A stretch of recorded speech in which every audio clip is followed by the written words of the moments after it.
Assalamualaikum warahmatullahi wabarakatuh. Kami dari kelompok 7 akan membawakan materi yang berjudul menilai kualitas instrumen. Di kelompok 7 ini beranggotakan Dimas Aditya, saya sendiri Ervina Nur Aryani, kemudian ada Husnul Khotimah, kemudian ada Rizky Amelia, Nur Rizky Rasya, dan Listia Febriana. Nah, di sini saya akan membahas definisi instrumen dan pembagiannya. Istilah instrumen merupakan kata pungut bahasa Indonesia dari bahasa Inggris instrumen yang dalam Kamus Inggris Indonesia oleh John M. Eccles dan Hasan Sedley diartikan sebagai alat atau perkakas. Dalam kegiatan ilmiah seperti halnya penelitian, instrumen sangat diperlukan untuk mengumpulkan data karena data yang diperlukan cukup banyak. Data yang sudah terkumpul tersebut akan dianalisis dan diambil kesimpulan akhir. Nah, untuk pengumpulan data itu sendiri dikategorikan menjadi dua teknik, yaitu teknik tes dan non-tes. Pengumpulan data dengan teknik tes dilakukan dengan melakukan pengujian pada responden penelitian. Tes ini biasanya dilakukan untuk melihat kemampuan responden penelitian.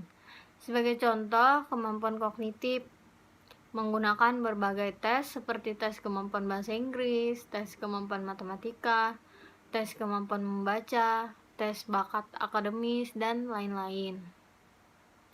Tes-tes ini merupakan salah satu bentuk instrumen terdiri dari sejumlah pertanyaan atau butir-butir soal digunakan untuk memperoleh data atau informasi melalui jawaban peserta tes. Melalui hasil jawaban tersebut diperoleh suatu ukuran mengenai karakteristik peserta tes. Nah, itu tadi yang dalam bentuk tes. Kemudian selanjutnya di non-tes. Untuk instrumen non-tes dapat dikategorikan menjadi angket, wawancara, observasi, dan dokumentasi. Angket berupa sekumpulan pertanyaan yang biasanya dalam bentuk tertulis, kemudian diberikan kepada responden. Jika peneliti menanyakan sekumpulan pertanyaan kepada responden secara langsung, teknik ini disebut dengan wawancara. Observasi terjadi jika peneliti mengamati langsung fenomena-fenomena yang terkait dengan penelitian. Adapun dokumentasi merupakan teknik mengumpulkan data dengan menggunakan dokumen-dokumen baik yang disimpan peneliti sendiri maupun orang lain terkait dengan fokus penelitian. Mungkin itu saja dari saya, selanjutnya akan dilanjutkan oleh teman saya. Terima kasih. Assalamualaikum warahmatullahi wabarakatuh. Perkenalkan, nama saya Husnul Khotimah dengan NIM 19101232200011. Di sini saya akan menjelaskan mengenai analisis kualitas instrumen yang baik. Jadi, menurut Departemen Pendidikan dan Kebudayaan tahun 1999, teknik yang digunakan untuk menganalisis kualitas instrumen itu dibagi menjadi dua, yaitu analisis kualitatif dan analisis kuantitatif. Di sini saya akan menjelaskan mengenai analisis kualitatif. Analisis secara kualitatif pada dasarnya adalah menelaah butir soal dengan meninjau dari segi kaidah penulisannya. Dibagi menjadi tiga. Yang pertama adalah telaah materi. Tujuan dari telaah materi ini yaitu untuk mengetahui kesesuaian materi yang ditayangkan dengan tujuan pertanyaan yang tersirat dalam indikator. Selain itu, telaah materi juga untuk mengetahui apakah tingkat kesulitan soal sudah cocok dengan jenjang siswa yang akan mengerjakan, kebenaran isi pokok soal dan kunci jawaban. Kemudian ada yang kedua adalah telaah konstruksi. Tujuan dari telaah konstruksi yaitu untuk mengetahui apakah soal sudah memenuhi kaidah-kaidah penulisan soal. Kemudian yang ketiga adalah telaah bahasa. Tujuan dari telaah bahasa adalah untuk melihat apakah bahasa yang digunakan jelas dan dapat dimengerti siswa dan tidak menimbulkan penafsiran yang berbeda. Demikian dari saya, kemudian akan dijelaskan oleh teman saya selanjutnya. Assalamualaikum warahmatullahi wabarakatuh. Jadi perkenalkan, nama saya Dimas Aditya dengan nomor induk mahasiswa 19101233 Pada kesempatan kali ini saya akan mempresentasikan tentang analisis kuantitatif. Analisis soal dengan kuantitatif yaitu penelaahan butir soal didasarkan pada data empirik, di mana data empirik ini didapatkan dari soal yang sudah diujikan. Ada dua pendekatan dalam analisis secara kuantitatif, yaitu pendekatan secara klasik dan modern. Analisis soal secara klasik adalah proses penelaahan butir-butir soal melalui informasi dari jawaban peserta didik tes guna meningkatkan mutu butir soal yang bersangkutan dengan menggunakan teori tes klasik. Aspek yang sangat penting untuk ditelaah secara klasik ini terlihat dari segi yang pertama, itu adalah tingkat kesukaran, kemudian daya pembeda, butir, fungsi pengecoh, dan setiap pilihan jawaban, reliabilitas, dan validitas soal tersebut. Assalamualaikum warahmatullahi wabarakatuh. Nama saya Rizky Amelia, NIM 1910103220020. Saya di sini akan melanjutkan presentasi dari teman saya. Analisis daya pembeda. Daya pembeda soal adalah kemampuan suatu butir soal dapat membedakan siswa yang telah menguasai materi yang telah ditanyakan dan siswa yang tidak atau kurang ataupun belum menguasai materi yang ditanyakan. Jadi singkatnya, daya pembeda soal ini merupakan kemampuan soal untuk membedakan antara siswa yang berkemampuan tinggi dan siswa yang berkemampuan rendah. Adapun manfaat dari pembeda butir soal tersebut adalah yang pertama, untuk meningkatkan mutu setiap butir soal melalui data empiriknya. Jadi berdasarkan indeks daya pembeda yang tadi, dapat diketahui apakah butir soal itu sudah baik atau harus direvisi atau ditolak. Lalu yang kedua, untuk mengetahui seberapa jauh setiap butir soal dapat mendeteksi atau membedakan kemampuan siswa, yaitu apakah siswa tersebut telah memahami apa yang dijelaskan oleh guru atau belum. Selanjutnya akan dilanjutkan oleh teman saya.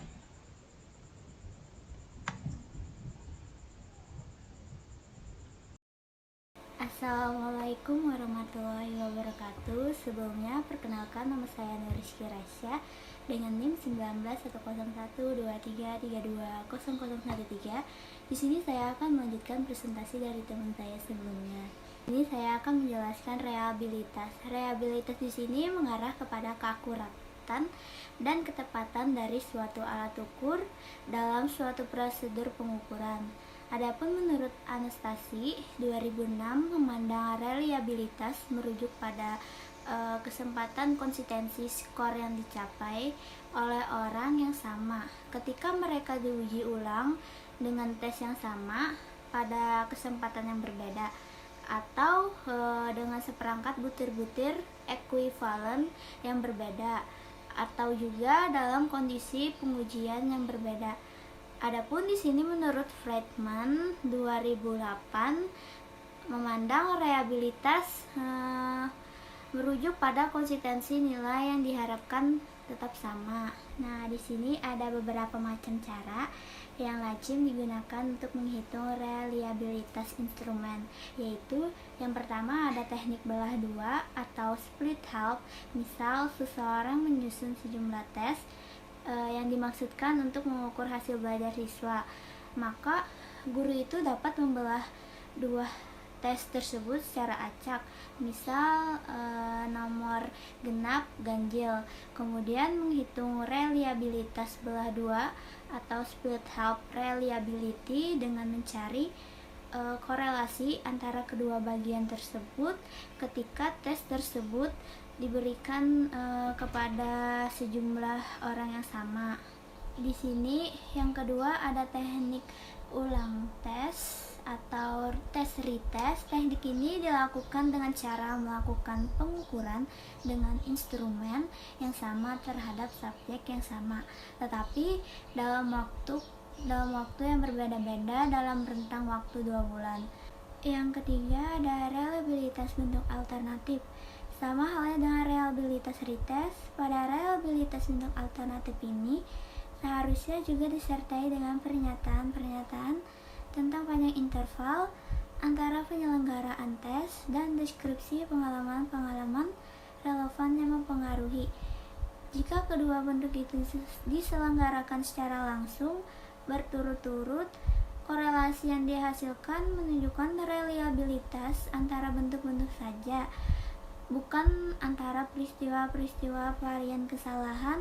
Dalam kasus ini mempresentasikan fluktuasi dalam kinerja dari satu perangkat soal ke perangkat lain, tetapi tidak mempresentasikan fluktuasi sepanjang waktu. Yang keempat ada reliabilitas Coulter-Richardson dan koefisien alpha, yaitu cara mendapatkan reliabilitas dengan mendasarkan pada konsistensi respon terhadap semua butir soal dalam varian tes. Itu saja presentasi dari saya. Selanjutnya akan dilanjutkan oleh teman saya. Baiklah, di sini saya akan menjelaskan tentang validitas. Saifuddin memandang validitas mengandung arti sejauh mana ketepatan dan kecermatan suatu alat ukur dalam melakukan fungsi ukurnya. Nazir menjelaskan bahwa mempersoalkan apakah benar-benar kita mengukur apa yang kita pikirkan sedang kita ukur. Anastasi memandang validitas tes menyangkut apa yang diukur tes dan seberapa baik itu tes bisa mengukur. Jadi lebih jauh, Nazir menjelaskan bermacam-macam validitas. Yang pertama ada constraint validity atau validitas ramalan berkenaan dengan hubungan antara skor dengan kriteria penampilan atau performance. Yang kedua ada construct validity berkenaan dengan kualitas psikologi apa yang diukur oleh sebuah pengujian dan mengevaluasinya dengan memperlihatkan bahwa konstruk tertentu yang bisa diterangkan dapat menyebabkan tampilan baik dalam ujian. Yang ketiga ada konteks validity berkenaan dengan baik buruknya sampel dari suatu universe atau populasi. Yang keempat ada curricular validity ditentukan dengan cara menilik isi dari diri itu sendiri dan menilai sampai seberapa jauh ujian tersebut yang sebenarnya terhadap tujuan dari pelajaran atau sebagai sampel yang sebenarnya dari materi-materi pelajaran. Yang kelima ada empirical validity menunjukkan hubungan antara skor dan sebuah kriteria di mana kriteria tersebut adalah ukuran bebas langsung dengan apa yang ingin kita ramalkan. Yang keenam ada face validity berhubungan dengan apa yang nampaknya untuk mengukur sesuatu dan bukan terhadap apa yang seharusnya kegiatan tersebut mengukur. Yang ketujuh ada factorial validity. Dari sebuah alat ukur adalah korelasi antara alat ukur dengan faktor-faktor yang bersamaan dalam kelompok atau ukuran-ukuran perilaku lainnya, di mana validitas tersebut didasarkan atas analisis faktor. Yang ketujuh ada factorial validity dari sebuah alat ukur. Yang kedelapan ada intrinsic validity berkenaan dengan penggunaan teknik percobaan dan bukan teknik korelasi terhadap suatu kriteria untuk memperoleh bukti kuantitatif dan objek yang mendukung bahwa alat ukur benar-benar mengukur apa yang sebenarnya harus diukur. Yang kesembilan ada predictive validity berkenaan dengan hubungan antara skor ujian untuk mengukur suatu kriteria yang didasarkan tampilan di masa mendatang. Jadi karena banyaknya pengertian validitas, akhirnya Thorndike dan Huygens mengelompokkan validitas menjadi dua saja, yaitu validitas langsung yang tergantung pada analisa rasional dan putusan profesional. Yang kedua ada validitas derivatif, yaitu validitas yang bergantung pada pembuktian statistik dan empiris. Jadi Kellinger membagi validitas menjadi tiga, yaitu validitas isi yang mempersoalkan apakah isi dari suatu alat ukur cukup referentif atau cukup merupakan sebuah sampel. Ada validitas yang berhubungan dengan kriteria, yaitu validitas yang dilihat dengan membandingkan dengan satu kriteria atau variabel yang diketahui atau yang dipercaya digunakan untuk mengukur suatu atribut tertentu. Yang ketiga ada validitas konstruk. Federman memandang validitas konstruk sebagai aspek yang paling penting dan kompleks dari validitas. Itu saja yang dapat saya sampaikan. Sekian, terima kasih.